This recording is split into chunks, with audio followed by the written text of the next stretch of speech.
It's a powerful song. Who was and is to be. Reminds us that the God that we worship is timeless. Beyond time, within time, and as the old preacher used to say, always on time. I want to ask you something. Why do some of us consistently move from one bad relationship to another bad relationship? Why do some of us consistently have a persona that is hypercritical and negative?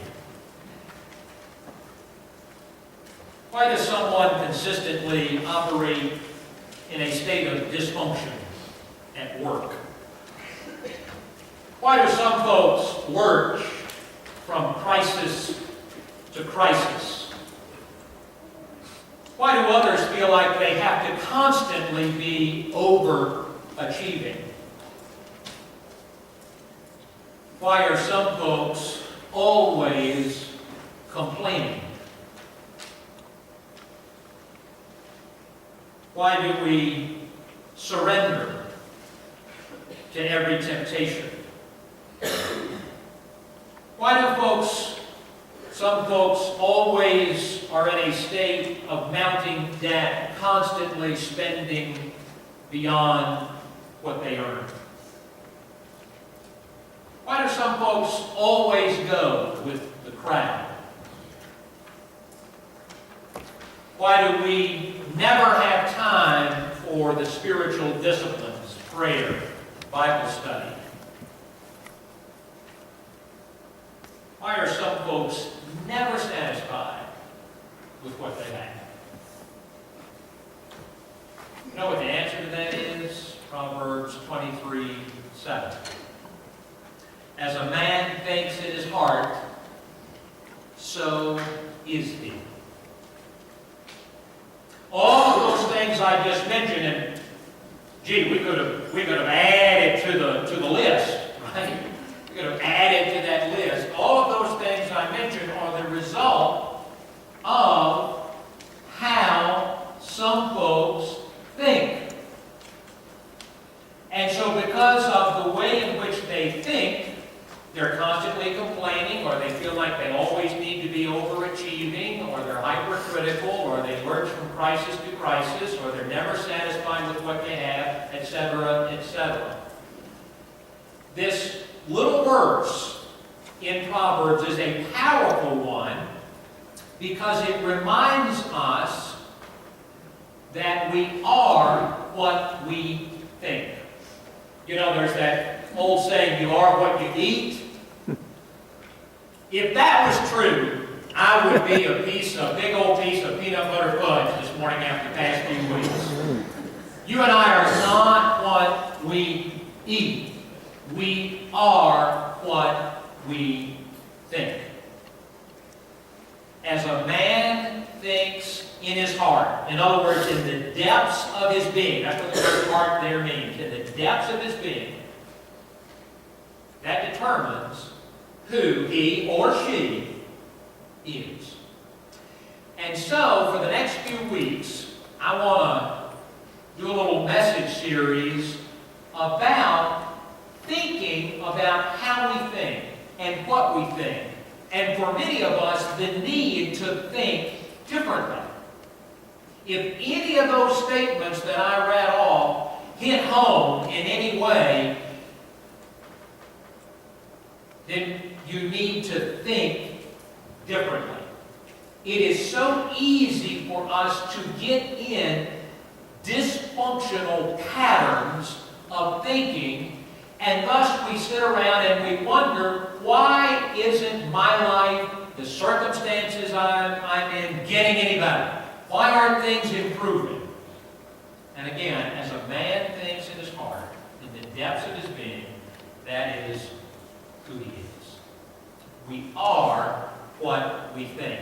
You know, the witness of Scripture has a lot to say to us about thinking, about the use of our mind. Let me just give you a few of them. Romans 12:2. Do not conform to the pattern of this world, world, but be transformed by the renewing of your mind. Then you will be able to test and approve what God's will is, His good, pleasing, and perfect will. Philippians 4:8.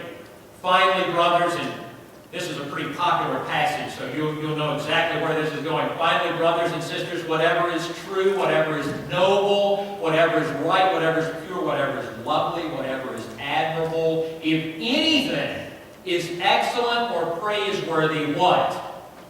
Think about such things. We are what we think. Ephesians 4:22. You were taught with regard to your former way of life to put off your old self, which is being corrupted by its deceitful desires, to be made new in the attitude of your minds. Colossians 3:2. Set your minds on things above, not things below. And then finally, just to kind of drive this home, you remember Jesus in the Gospels was asked, what is the greatest commandment?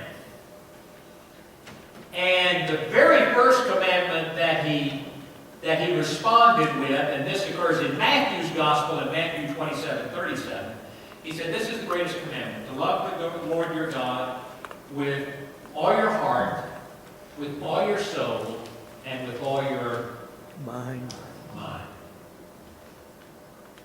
The Bible has a tremendous amount to say to us about the importance, the critical importance of our mind. What we think, how we think, the patterns of thought that we get into. As a man thinks in his heart, so is he. And so this morning, to kind of kick off the series a little bit, I want to look at a little brief slice of Paul's letter to the church at Corinth, 2 Corinthians chapter 10, verses 3 through 6. And just to kind of set up a context here, the Corinthian congregation is not a model church. If you've ever read 1 and 2 Corinthians, and I'm sure most of you have done that at some point in time, they got problems, they got issues. There's a lot going on. So this is not the template for how to do church in 1 and 2 Corinthians based on how the Corinthians were doing it. And so Paul is writing to them, being direct about some of the issues that they are wrestling with and struggling with. And one of those issues is how they're thinking. How they're thinking. Kind of thought process that they are using. And so in the passage we're going to look at, Paul describes how to do it right, and by implication, how to do it wrong. And so we're going to kind of dig down on that a little bit this morning. 2 Corinthians chapter 10, for though we live in the flesh, or walk in the flesh, we are not waging war according to the flesh. Now, remember, this is Paul talking about how to think correctly. For the weapons of our warfare are not of the flesh, but have divine power to destroy strongholds. We destroy arguments and every lofty opinion raised against the knowledge of God. We take every thought captive to obey Christ, being ready to punish every disobedience when your obedience then is complete. So I want to underscore this, that how we think will determine the outcome of 5 major areas of our life, that our thinking determines how we behave, it will determine how we relate to other people, how we think determines how we manage material resources. How we think will determine how we interpret reality. In other words, what's kind of your general outlook? What's your mode of operation in life? How we think will arrange our moral compass. And so from that, we go to the very first point that deserves our attention, and that is that our important battles and decisions are not primarily physical. When you and I think about how we behave, how we relate, how we manage and steward our resources, how we see and interpret reality, and what our sense of moral or ethical principles are, that tells me that the most important decisions that you and I make in life are of the mind, of the will, of the spirit. They're not in the physical realm. And thus, this matter of thinking differently if we need to, thinking correctly, making captive every thought we have to the Lordship of Jesus Christ, determines ultimately who we are. Who we are. And so for the next few moments, I want us to kind of reverse engineer a little bit Paul's passage here and think about why is it that we sometimes as believers get into dysfunctional patterns of thinking and end up living out in some way some of these statements that I opened up with, or again some others that we could have listed. And so Paul here gives us tremendous insight into this matter. Our immediate tendency is often to rely on flesh weapons.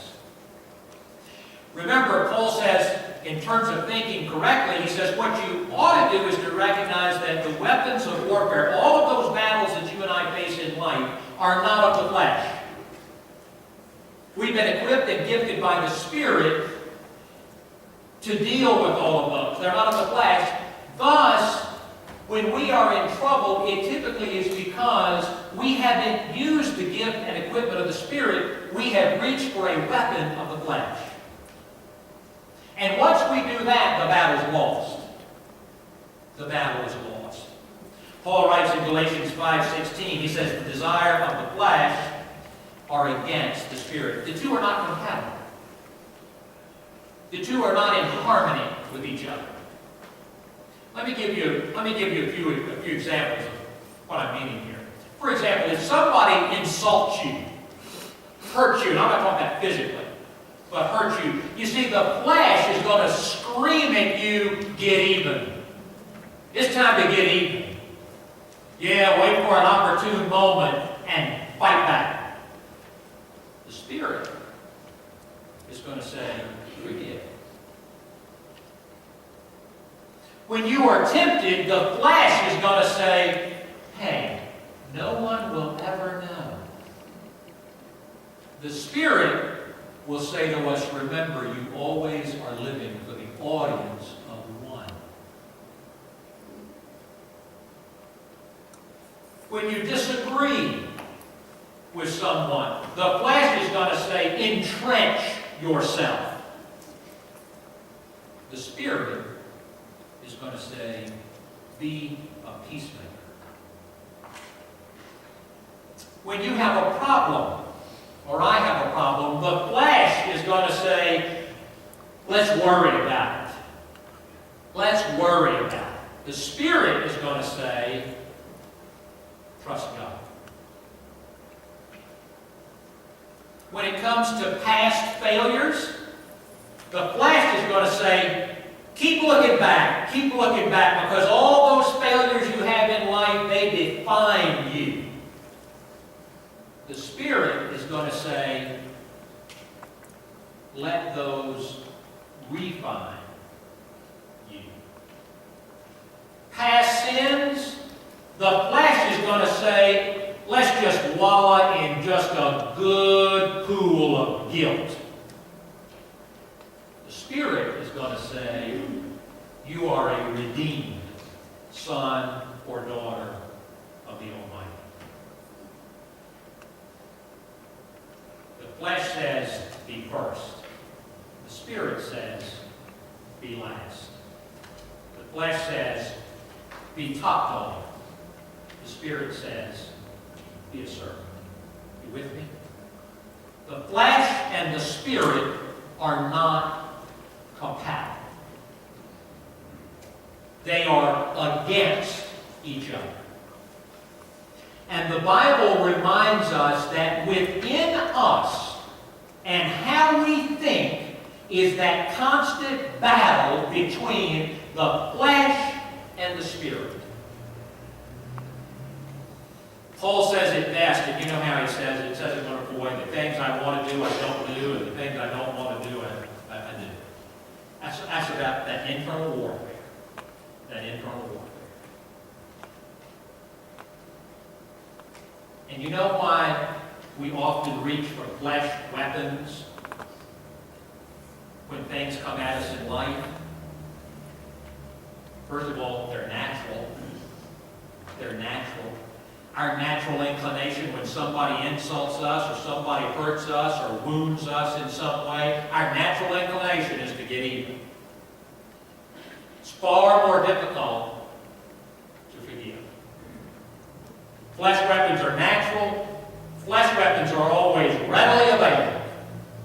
They're always right at hand. Right there available. You don't have to work at them. You don't have to nurture them or grow them or mature them. They're right there at the ready. And flesh weapons are not only natural and available, they're so easy. They're so easy. And so Paul says that the weapons that work are the weapons of the Spirit. All of those things that I listed, and again, that's another list that could have so much more added to it. Another thing that Paul reminds us about here in terms of thinking is that our old natural patterns of thinking are strongholds. Are strongholds. You ever wonder why someone gets into a rut and just kind of keeps repeating the same dysfunctional cycle again and again and again, no matter whether it's relational, whether it's financial, emotional, whatever? Because those old patterns of thinking are fortresses. And Paul reminds us that the only way to come at that, the only way to come against that stronghold is with divine power. That Paul says that is what dismantles those old fortresses, those old strongholds of dysfunctional thinking that keeps us in these ruts and in these patterns that take us to places we never intended to go. Years ago, Kathy and I moved into our second house. And at that particular time, the boys were very little, early elementary school, maybe 6, 7 years old. David was a toddler. And the house we moved into had a fir tree that was right in the front of the house. In fact, it was up against the front of the house. And so my father and mother-in-law were coming in for a weekend, and so I reached out to my father-in-law and I said, hey, while you were in this weekend, would you bring your chainsaw? I want to get this tree down. He knew which one I was talking about. He said, no problem. So here they come. And so that Saturday, he and I, after breakfast, got out there, and he, fired up the chainsaw, and probably within 15 minutes, that fir tree was laying, right out there in the front yard. So he just kept going limb by limb, and every limb he sawed off, I'd drag that limb up to the curb with the brush pickup, and I'd say really within probably about 45 minutes, the tree part was at the curb, ready to be picked up, stacked nicely, and that kind of thing. Then we came to the stump. If you've ever cut down a tree, sometimes the tree's the easy part. It's the stump that gets you. And so my father-in-law and I, we got some shovels and we dug down, around the stump, got down below ground level, and so he got that chainsaw and, was putting all kinds of effort into it, was cutting and moved around and cut on one side and cut on the other side. And I got a sledgehammer and tried to knock the stump, from where he cut it. Nothing was working. Nothing was working. Had a neighbor about 2 houses down, and he kept looking up from his driveway at what we were doing, what we were attempting to do with no success. And so he came up with his pickup truck that had a trailer hitch on it, and he said, we're going to wrap a chain around that stump, put it to my trailer hitch, and he said, we'll just get that stump out of there. And so Warner, my father-in-law, he cut on it some more, and I truly believe we were about 3/4 of the way through that stump. I don't know what was holding the stump, and so we were sure that the chains and the truck were just going to snap that thing and we'd be done. And so he wrapped the chain good and got in his pickup truck and managed to kind of gun it a little bit, which of course coated Warner and I in mud and grass and put 2 lovely trenches in my front yard. Stump did not move. Finally, my neighbor went, he said, well, I've got a bigger chainsaw, and he did. He had a blade on that thing about like that, so he got that thing out. We worked on it another 2 hours, and by about 4 o'clock in the afternoon, that stump finally came loose. Our thought patterns aren't trees, they're stumps. The roots go deep.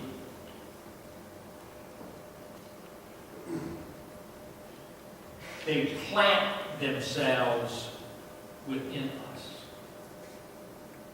And they become, as Paul says, fortresses and strongholds. And only divine power and indwelling of the Spirit can come against them. That's why the writer of Proverbs said, as a man thinks in his heart, deep down within him or her, that is who they are. Thought patterns, how we think, what we think, runs deep, which makes this topic so important. Finally, I want to close with the last point. If we're going to be serious about changing dysfunctional thought patterns, if we're going to take the truth of Proverbs 23:7 to heart and realize that how I think, what I think, determines who I am, then our engagement in this matter must be personal. Must be personal. And here is where I want to draw our attention to what I think is the most important statement in this passage. Paul says, take every thought captive to obey Christ. I want you to think about that for just a moment. Making every thought captive to Jesus Christ. Every thought is under the lordship of Jesus Christ. Engagement in this matter must be personal. Must be personal. Nobody else can rescue you from bad and dysfunctional thought patterns. This is you. And this is me. When I was in college, I loved being a college student. One of the great things about being a college student is at the beginning of every semester, the professor hands you a syllabus. And the syllabus just maps it out, right? Syllabus tells you what book or books you need. Good. Syllabus will tell you what you're supposed to read and when you're supposed to read it. That's a good thing. Syllabus tells you where your class is and when your class meets, so you know where to be and when to be. Syllabus tells you when assignments are due and the qualifications for those assignments. The syllabus tells you what the measures of success are. Here's what you need to do to get an A, and here's what you need to do to get a C, and here's what you need to do to get other things. Right? Syllabus, that's a great thing. It's a great thing. And I love getting a syllabus at the beginning of the semester. It just mapped it all out. Told me everything I needed to know for that class and how to succeed. I just want to leave you with this thought. It's our choice of which syllabus we will use to live life. We can use the syllabus of the flesh and all